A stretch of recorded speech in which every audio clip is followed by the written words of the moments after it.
أما بعد فأعوذ بالله من الشيطان الرجيم بسم الله الرحمن الرحيم سبحان الذي أسرى بعبده ليلا من المسجد الحرام إلى المسجد الأقصى الذي باركنا حوله لنريه من آياتنا إنه هو السميع البصير صدق الله العظيم إن الله وملائكته يصلون على النبي يا أيها الذين آمنوا صلوا عليه وسلموا تسليما. محبت سے باواز بلند درود پاک پڑھیے تاکہ سستی دور ہو جائے. الصلاۃ والسلام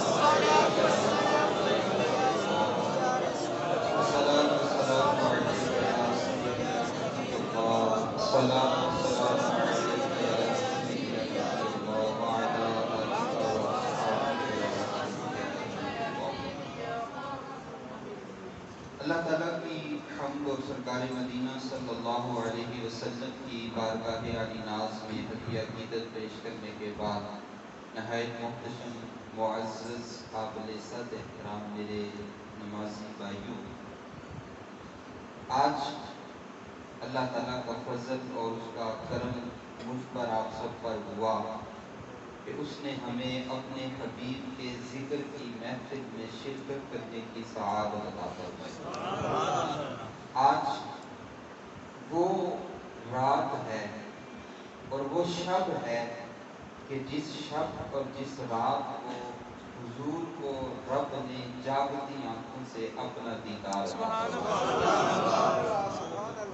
اور یہ وہ واقعہ ہے اور یہ وہ عظیم حضور کی شان اور حضور کا اعجاز ہے کہ میں آپ کو انسان ہیں، ہم عام لوگ ہیں.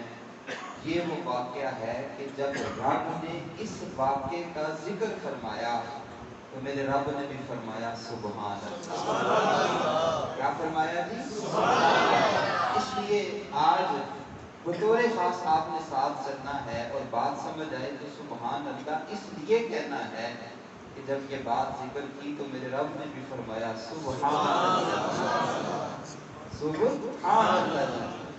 اور یہ ایسا عظیم سفر اور ایسی عظیم سیر تھی میرے مصطفیٰ کی کہ یہ سفر میں جانے والے رحمت للعالمین، لے جانے والے جبریل امین اور استقبال کرنے والے فرشتے انبیاء مرسلین اور بلانے والا خود رب العالمین.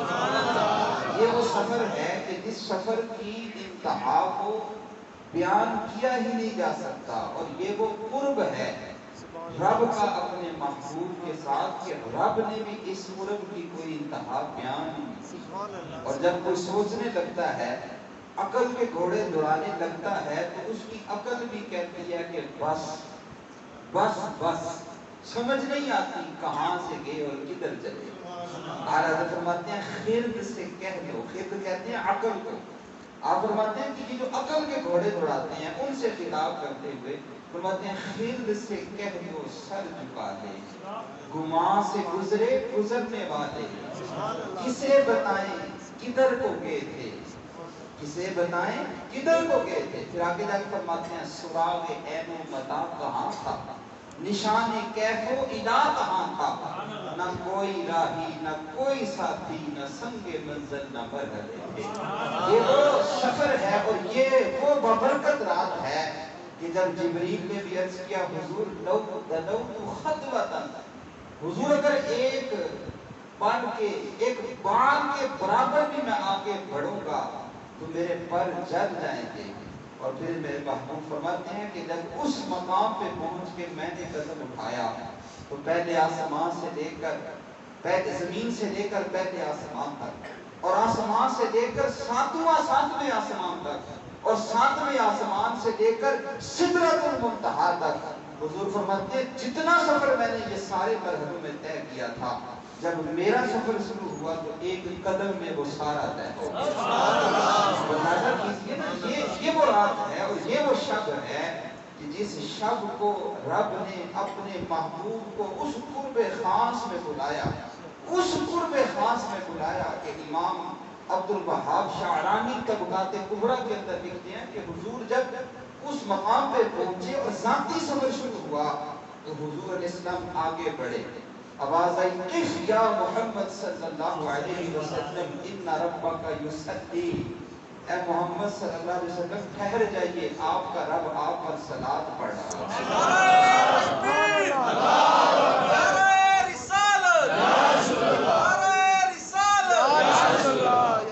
یا محمد، اے محمد صلی اللہ علیہ وسلم ٹھہر جائیے، ٹھہر جائیے، ان ربک یصلی، آپ کا رب آپ پر صلاۃ پڑھ رہا ہے۔ یہ وہ رات اور وہ شب ہے۔ اور پھر آپ سنتے ہیں، آپ بار بار سنتے ہیں جب بھی یہ شب آتی ہے کہ حضور علیہ السلام یہ اتنی سرعت سے گئے، اتنی سرعت سے گئے کہ آقا کریم صلی اللہ علیہ وسلم مسجد حرام سے مسجد اقصیٰ تک پہنچے، پھر مسجد اقصیٰ سے وہ کعبہ حسین کی بلندیوں اور رب کے قرب تک اور رب کے دیدار سے مشرف ہو کے جب میرے حضور واپس پلٹتے ہیں تو بستر ابھی گرم تھا جسے چھوڑ کر جاتے ہیں، اور حضور علیہ السلام ابھی واپس جب آتے ہیں اتنا کچھ دیکھنے کے بعد تو جس کنڈی کو ہلتا چھوڑ کے گئے تھے وہ کنڈی بھی ابھی ہل رہی ہے، اور جس جگہ وضو فرما کے گئے تھے وہ پانی بھی ابھی چل رہا ہے۔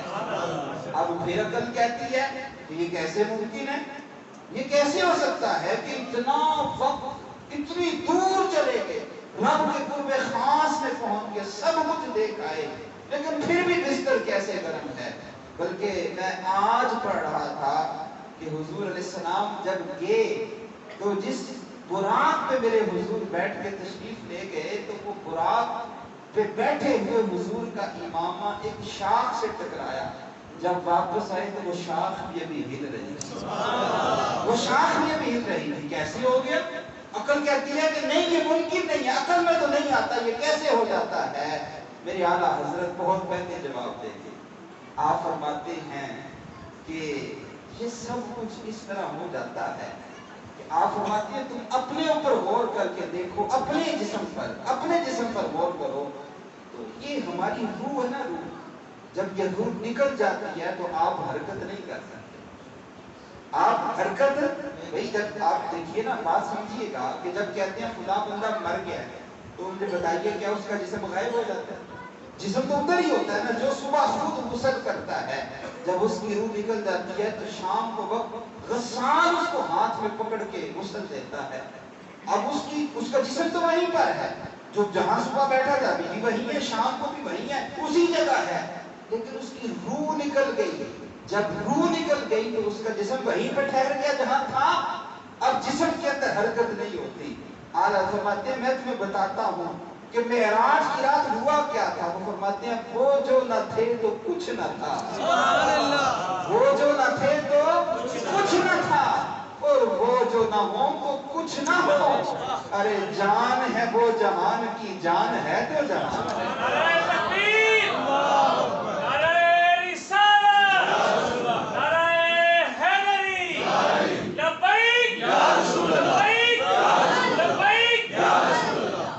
بات سمجھ آ گئی کہ جب جہان کی جان چلی گئی تو جہان رک گیا، جہان رک گیا، جو چیز جہاں رکی تھی جب جہان میں واپس آئی تو وہیں سے دوبارہ چلنا شروع ہو گئی کیونکہ جان واپس آ گئی۔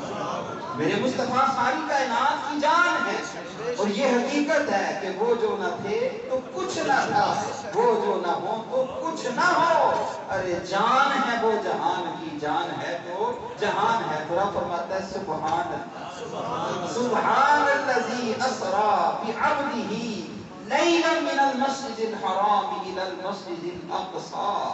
فرمایا پاک ہے وہ ذات، پاک ہے وہ ذات جس نے سیر کروائی، کس کو؟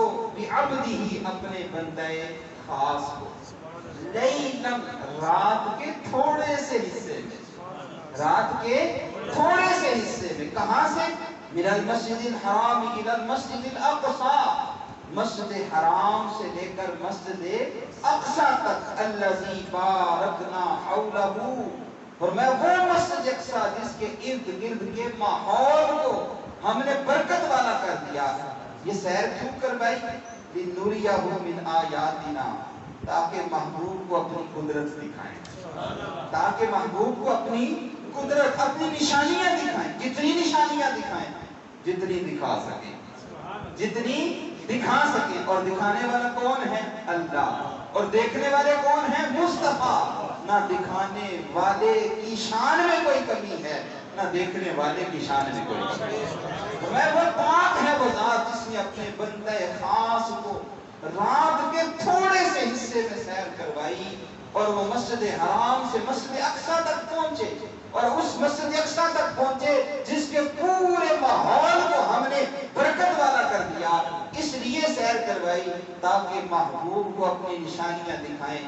انہو هو السمیع البصیر، وہ سنتا بھی ہے، وہ دیکھتا بھی۔ اچھا، اس سفر معراج پہ بہت زیادہ عنوانات اور پہلو ہو سکتے ہیں، لیکن میں تھوڑی دیر کے لیے آپ کی توجہ چاہوں گا اور صرف ایک بات کو لے کر چلوں گا، اور کوشش کروں گا کہ تھوڑی دیر میں اسی بات کو سمیٹوں، اور وہ یہ بات ہے کہ معراج کا سفر سارے کا سارا سفر محبت کا نام ہے۔ یہ کس کا نام ہے جی؟ یہ پیچھے سے بھی بولیے گا، کس کا نام ہے جی؟ یہ محب اور محبوب کی محبت کا نام ہے، یہ محب اور محبوب کی محبت کا نام ہے۔ اسرا، سبحان الذی اسرا۔ اسرا عربی زبان میں ویسے بھی کہتے ہیں رات کو سفر کرنا یا رات کو سیر کرنا۔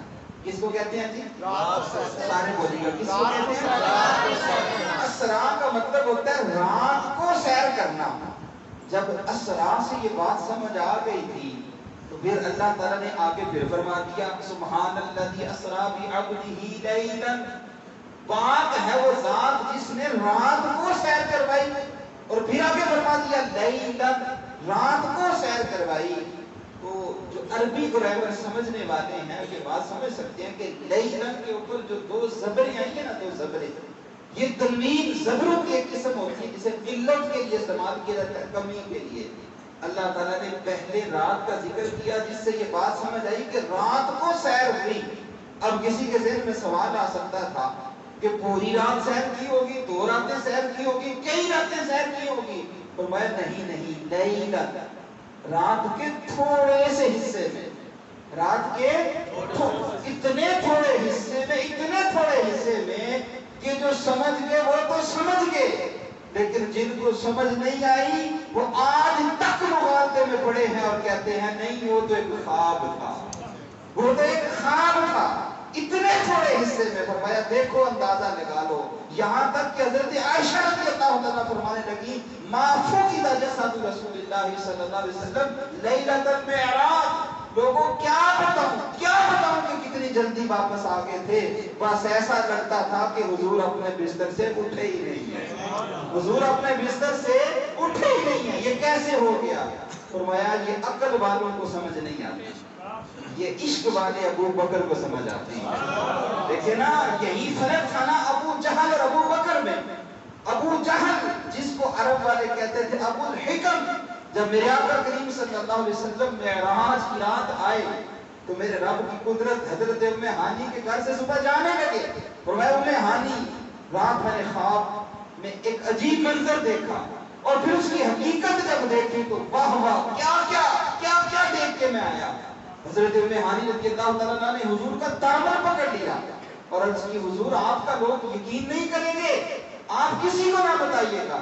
حضور نے دامن چھڑایا اور سیدھا مسجد حرام میں پہنچے، رات کو نماز کا تحفہ لے کے آئے تھے، ابھی تازہ نماز کا تحفہ لیا، اور میں پہلی نماز جا کے کعبے کے سائے میں ادا کرتا ہوں۔ رات تحفہ لائے، نمازیں فرض ہوئی، فجر کے لیے حضور چلے گئے، اور مسجد حرام میں نماز پڑھ کے حضور سوچ رہے ہیں، متفکر بیٹھے ہیں، جس طرح کوئی بندہ حیران ہوتا ہے اور دل میں خیال بھی آتا ہے بتقاضے بشریت کہ یہ تو پہلے نہیں مان رہے کہ اتنی عجیب بات کیسے مانیں گے، لیکن رب کا حکم تھا بتانا ہے، ان کو پہنچانا ہے۔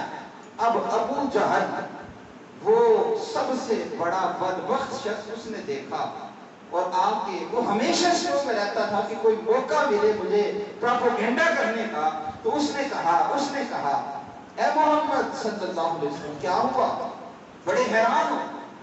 اب حضور نے اللہ کے حکم سے یہ بات اسے بتائی، کیونکہ حضور کو پتا تھا اس کو بتاؤں گا تو مجھے سب کو بتانے کی ضرورت نہیں پڑے گی، اس نے خود ہی پھیلا دینا، اس نے خود ہی پھیلا دینا۔ حضور نے وہ ساری کہنے لگا اچھا ٹھہر جو میں آتا ہوں۔ ابو لہب، عتبہ، شیبہ، جتنی اس کی کمپنی کے کافر تھے سب کو بلا لایا اور کہنے لگا محمد صلی اللہ علیہ وسلم اب بتاؤ۔ حضور نے فرمایا یہ تو سونے پہ سہاگا ہو گیا، مجھے ایک ایک کو بتانا پڑنا تھا، یہ خود ہی بلا کے لے آیا۔ اب حضور علیہ السلام نے جب بیان کیا نا اور سارا کچھ بیان کیا، آپ یقین جانیے وہ کافر اور وہ ابو جہل اور اس کے جتنے سارے ماننے والے اس کے ساتھ متبعین تھے، انہوں نے اعتراضات شروع کر دیے۔ اب حضور فرماتے ہیں جب انہوں نے سوال کیے نا، کمال دیکھیں میرے رب کی قدرت، حضور فرماتے ہیں وہ مجھ سے پوچھنے لگے جو کچھ انہوں نے دیکھا تھا، مسجد حرام سے لے کر مسجد اقصی تک وہ چیزیں تو انہوں نے دیکھی تھی۔ مسجد اقصی میں یہ تجارتی قافلے لے کے جاتے، وہاں رہتے تھے، ٹھہرا کرتے تھے، یہودیوں سے اس بارے میں سنا ہوا تھا۔ اب یہ سارے جمع ہو کے حضور فرماتے ہیں مجھ سے سوال کرنے لگے اور کہنے لگے ہے محمد صلی اللہ علیہ وسلم آپ یہ دعویٰ کر رہے ہیں کہ میں مسجد حرام سے مسجد اقصی تک گیا، ہمیں بتائیں ذرا مسجد اقصی کی چھت پہ وہ شتیر کتنے ہیں، مسجد اقصی کی دیواریں کتنی ہیں، دروازوں کی تعداد کتنی ہے، اس میں یہ چیز کتنی ہے، وہ چیز کتنی ہے۔ حضور فرماتے ہیں مجھ سے جب انہوں نے سوال کیا تو ایک لمحے کے لیے میں پریشان ہو گیا، کیونکہ آپ ابھی اس مسجد میں آئے ہیں تو آپ یہاں محفل میں بیٹھنے ہیں، لائٹیں گرنے تو نہیں آئے، آپ مسجد میں آئے ہیں تو پنکھے گرنے نہیں آئے، آپ تو یہاں محفل میں بیٹھنے آئے ہیں۔ حضور تو گئے تھے وہاں، حضور کو یہ تھوڑی گرنے گئے تھے کہ دروازے کتنے ہیں، اس پہ شکیر کتنے ہیں، اس کے مشرقی دروازے اور مغربی دروازے کا رنگ کون سا ہے، انہوں نے یہ باتیں پوچھنا شروع کی۔ حضور فرماتے ہیں میں ایک لمحے کے لیے پریشان ہوا، لیکن پھر میرے رب نے پردے ہٹا دیے، پھر میرے رب نے پردے ہٹا دیے۔ حضور فرماتے ہیں مجھے بیت المقدس میں مسجد اقصی ایسے نظر آنے لگی جیسے وہ گھر جو میں نے اپنے چچا ابو طالب کے گھر میں پرورش پائی تھی۔ حضور فرماتے ہیں وہ پوچھتے جاتے میں بتاتا جاتا، وہ پوچھتے جاتے میں بتاتا جاتا۔ کہتے ہیں انہوں نے کہا، کہنے لگے اے محمد صلی اللہ علیہ وسلم تم نے پہلے کسی کو بھیجا، ساری خبریں اکٹھی کر لی، جب ساری خبریں مل گئیں تو اب کہہ رہے ہو کہ ایسے ایسے ہیں، ہم تمہاری باتوں پہ یقین نہیں کرتے۔ اور میں پوچھوں اور کیا پوچھنا ہے؟ کہنے لگے کہ ہمارے تجارتی قافلے گئے ہوئے ہیں، آپ نے جو سارا واقعہ بیان کیا ہے تو آپ نے اس میں یہ بتایا ہے کہ جب میں فلاں جگہ سے گزر کے جا رہا تھا تمہارا قافلہ ہمیں ملا تھا، اور جب میں فلاں جگہ سے اپنے براق کے ساتھ گزر رہا تھا تو تمہارے فلاں سوار کو میں نے دیکھا تھا، ہم آپ کی باتوں کو مانیں گے، لیکن بتائیں وہ قافلے اس وقت کہاں ہے اور کب واپس آئیں گے۔ اب یہ سوال کیا، حضور فرماتے ہیں اچھا، فرمایا تمہارا فلاں قافلہ مجھے مقام تنعیم پہ ملا تھا، تمہارا فلاں قافلہ مجھے مقام رحا پہ ملا تھا، اور تمہارا فلاں قافلہ بدھ والے دن فجر کے وقت پہنچ جائے گا، اور تمہارا فلاں قافلہ جمعرات والے دن عصر کے وقت پہنچے گا، اور تمہارا فلاں قافلہ جمعے والے دن غروب آفتاب کے ساتھ ہی پہنچ جائے گا۔ اب بدھ کا دن آیا اور حضور نے یہاں تک بتایا، فرمایا جو تمہارا قافلہ جمعرات کو عصر کے وقت آئے گا ان سے پوچھ لینا کہ جب میرا براق اس کے اونٹ کے پاس سے گزرا تھا وہ اونٹ بدک گیا، سوار گرا تھا، اس کا بازو بھی ٹوٹ گیا تھا، پوچھ لینا۔ اب خیر بدھ کا دن آیا، ابو جہل رات سے تیاریاں کر رہا ہے، اپنے سارے کافروں کو جمع کر کے تیار ہو جاؤ، صبح ہماری بات سچی ہو جائے گی اور محمد صلی اللہ علیہ وسلم کا معاذ اللہ جھوٹ زمانے کو پتہ چل جائے گا، اپنے دن جشن منا رہے ہیں اور سارے جمع ہیں۔ جب صبح فجر کا وقت آیا وہ ویسے کبھی اٹھے نہیں لیکن اس رات سوتے نہیں اور پہاڑی پہ چڑھ جاتے ہیں۔ ادھر جب فجر کی تو پھوٹی تو ایک کہنے لگا او فجر آ گئی، فجر کا وقت جس کا بتایا گیا تھا وہ آ گیا۔ دوسرے نے کہا ادھر دیکھ وہ قافلہ بھی پہنچ گیا ہے، وہ قافلہ بھی پہنچ گیا۔ اب جو جمعرات کی باری آئی وہی انتظار، جب عصر کا وقت آتا ہے قافلہ آتا ہے، جو سوار اونٹ پہ بیٹھا ہے بازو بندھا ہوا ہے اور بازو ٹوٹا ہوا ہے۔ پوچھا تجھے کیا ہوا؟ کہنے لگا میں جب فلاں مقام سے گزر رہا تھا اور فلاں مقام سے جا رہا تھا تو حضور محمد، وہ محمد بولتے تھے کہ محمد صلی اللہ علیہ وسلم اچانک کسی سواری پہ بیٹھ کے جا رہے تھے اور روشنی اتنی تھی کہ میرا اونٹ بلند گیا، میں گر گیا، میرا بازو ٹوٹ گیا. اور پھر جب جمعرات کے بعد جمعے کی شام آئی تو اب وہ کہنے لگے پہلی 2 باتیں سچی ہو گئی، اب تیسری کا انتظار کرتے ہیں. مغرب کا وقت ہو گیا، یہاں تک کہ سورج غروب ہونے لگا، قافلہ نہیں پہنچا، سورج غروب ہونے لگا. حضور فرماتے ہیں میں خود بھی کچھ ایک لمحے کے لیے کچھ پریشان ہوا کہ مالک یہ کیا ماجرا ہے، تیرا وعدہ تھا. حضور فرماتے ہیں جبریل میرے پاس آئے اور عرض کی اے اللہ کے رسول آپ کا رب سلام کہتا ہے. اور اللہ فرماتا ہے بھی پریشان نہ ہو، جب تک قافلہ نہیں آئے گا سورج بھی نہیں جائے گا، جب تک قافلہ نہیں آئے گا سورج بھی نہیں جائے گا. حضور فرماتے ہیں میرے رب نے سورج کو روک لیا اور ادھر سے آواز آئی سورج ڈوب گیا. پہاڑ پہ کھڑے شخص نے کہا آنکھیں کھولو قافلہ بھی پہنچ گیا. اب یہ سارا کچھ ہوا، اتنا کچھ ہوا. ابو جہل کہنے لگا، انہوں نے جادو کہا، سب کچھ کہا، کہنے لگا آج مجھے موقع مل گیا.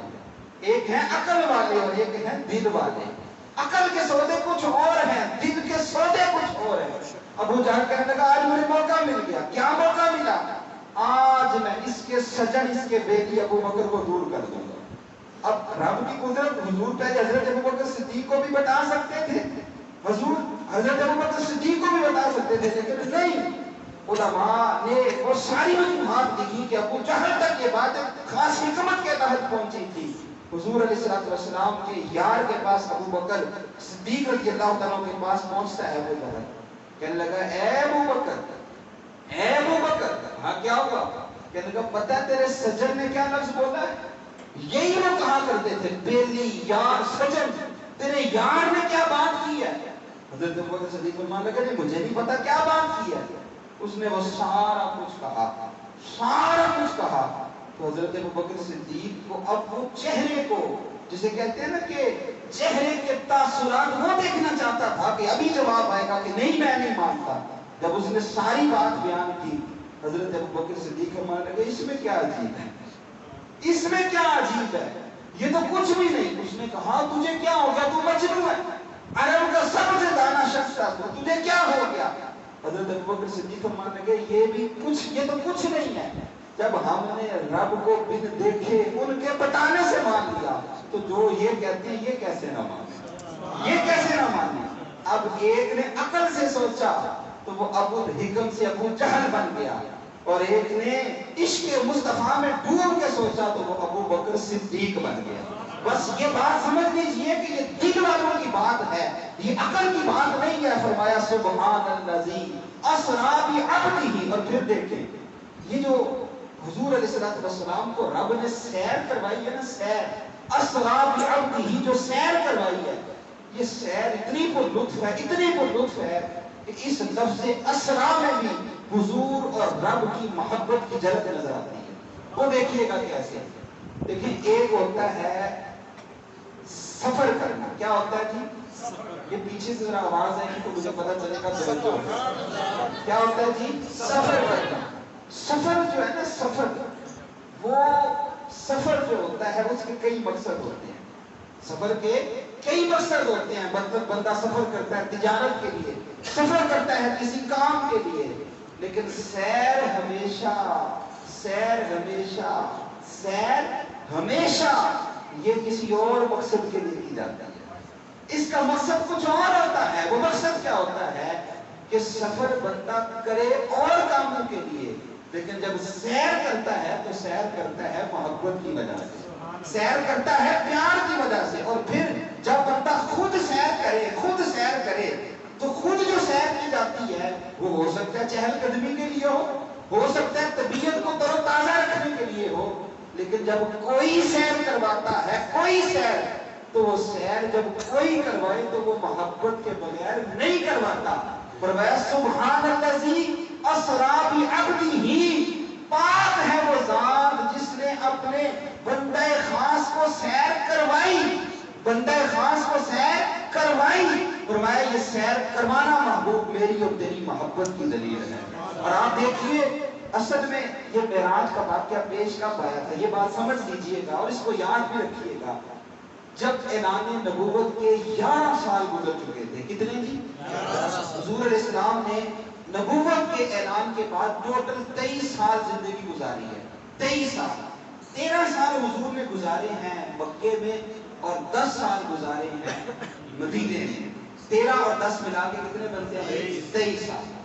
اعلان نبوت کے بعد 11 سال گزر چکے تھے اور کافروں نے حضور علیہ السلام سے سوشل بائیکاٹ کیا، معاشی بائیکاٹ. 3 سال تک حضور کا پورا خاندان شاہ ابی طالب کی گھاٹیوں میں محصور ہو گیا، اس پہاڑ کے اندر محصور ہو گیا. اتنے غربت کے حالات تھے کہ حضور کے قبیلے کے لوگ چمڑا پانی میں کوٹ کے پیا کرتے تھے. ملتا کچھ نہیں تھا، کوئی بولتا تک نہیں تھا.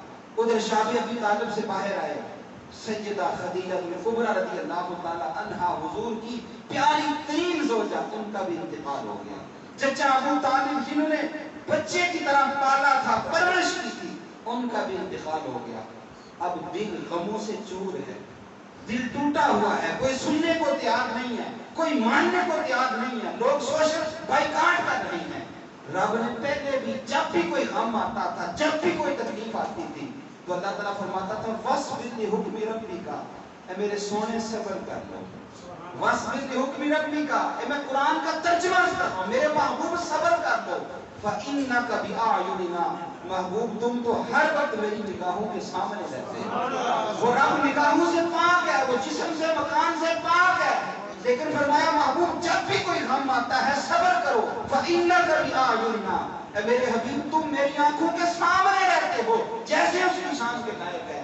لیکن اب 11 سال کا عرصہ غم زیادہ ہو گئے، تکلیفیں بہت زیادہ ہو گئی، اپنے بیگانے بن گئے.